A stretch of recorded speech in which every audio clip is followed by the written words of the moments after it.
Well, hello there, my dears. Today I want to talk about something near and dear to many hearts: buying a house. It's one of life's big milestones, isn't it? That dream of having a place to call your own, where you can put down roots, build memories, and hang your hat at the end of the day. But let me tell you, buying a house is more than just picking the prettiest one on the block. It's about making smart decisions that'll serve you well for years to come. My Tom and I learned a thing or two about this when we bought our first little home, and I'd love to share those lessons with you.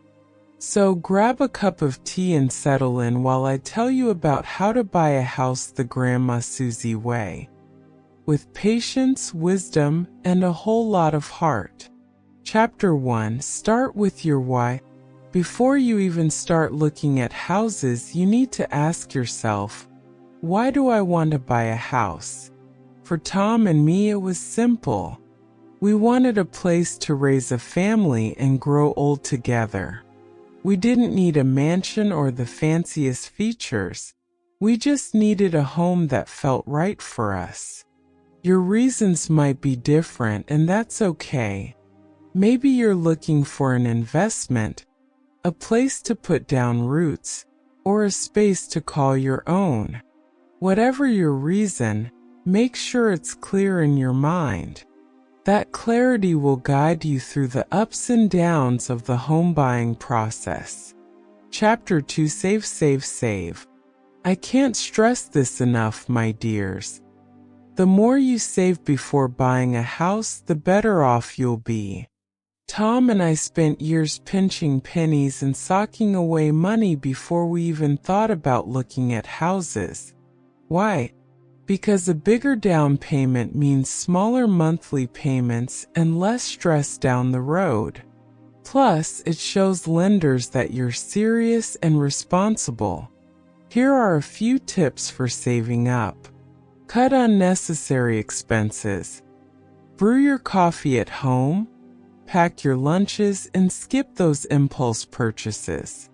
Set a savings goal. Figure out how much you need for a down payment and work toward it little by little. Automate your savings. Set up a separate account and have a portion of your paycheck deposited there automatically. Remember, every dollar you save now is a dollar you won't have to borrow later. Chapter 3. Know your numbers. One of the biggest mistakes people make is buying more house than they can afford. Tom and I saw this happen to a neighbor of ours. They fell in love with a big, beautiful house but didn't realize how much the upkeep and mortgage payments would cost. It wasn't long before they were struggling to make ends meet. Don't let that be you. Before you start house hunting, sit down and figure out what you can realistically afford. Here's what to consider. Your monthly budget. Your mortgage payment should fit comfortably within your budget. Hidden costs.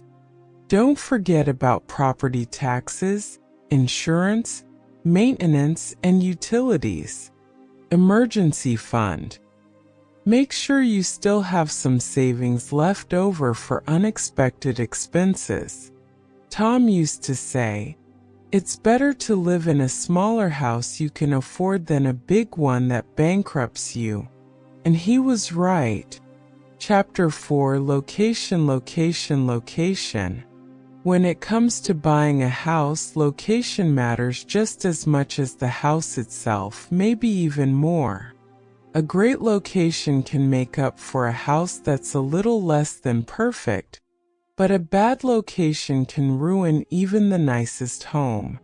Tom and I chose a modest little house on the edge of town because it was close to his work and had good schools for the kids. It wasn't the fanciest neighborhood, but it was safe, friendly, and convenient. Here's what to look for in a location. Proximity to work and schools. Less time commuting means more time for what matters. Neighborhood vibes. Visit at different times of day to get a feel for the area. Future potential. Look for areas that are growing or improving, as they'll likely increase in value. Chapter 5. Think long-term. When you're buying a house, you're not just buying for today, you're buying for tomorrow too. Tom and I thought long and hard about what we'd need in a home as we grew older. We chose a house with a big backyard for the kids, but also made sure it was single-story so we wouldn't have to deal with stairs in our golden years. Ask yourself, will this house suit my needs in 5, 10, or 20 years? Is there room to grow if I want a family or start a business? Can I see myself happy here long term? Buying with the future in mind can save you the hassle of moving again too soon. Chapter 6. Don't skip the inspection. Let me tell you a story. Back when Tom and I were house hunting, we found a charming little cottage that seemed perfect. But when the inspector came, they found all sorts of hidden issues. Leaky pipes, faulty wiring, and even termites. It broke our hearts to walk away, but it was the right decision. A house might look beautiful on the surface, but you need to make sure it's solid underneath. Here's why an inspection is a must. Uncover hidden problems. An inspector can find issues you might not notice. Negotiate repairs. If there are problems, you can ask the seller to fix them or lower the price. Peace of mind. Knowing the house is in good shape will help you sleep better at night. Chapter 7. Don't rush the process. Buying a house is exciting, but don't let that excitement make you rush into a decision. Take your time, weigh your options, and trust your gut. Tom and I looked at dozens of houses before we found the one that felt right. We took walks through each neighborhood, talked to potential neighbors, and even sat in our car outside the house to see what the area felt like at night. Here's how to avoid rushing. Do your research.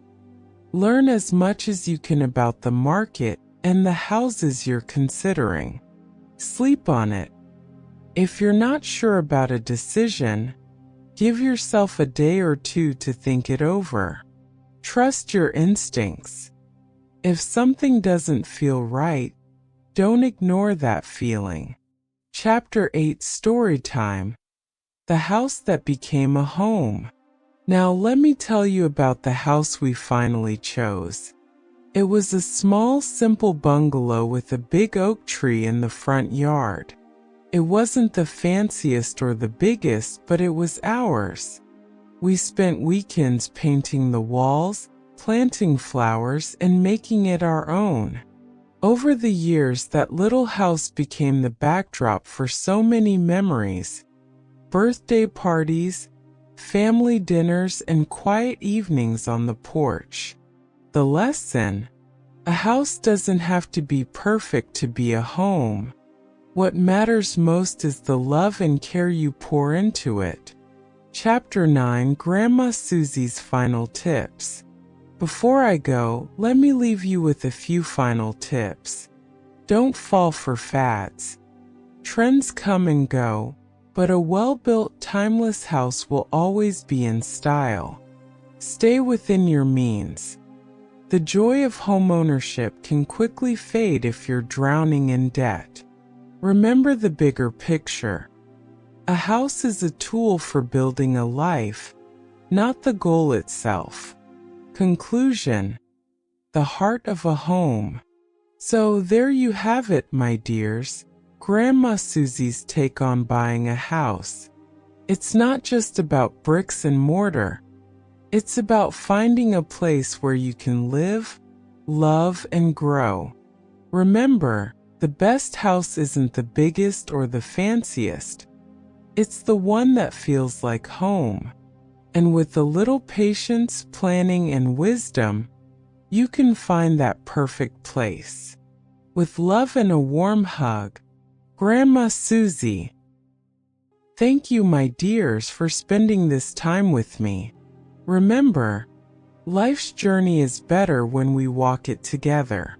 If these stories and reflections warmed your heart, be sure to subscribe and join me for more wisdom, comfort, and a little sprinkle of joy.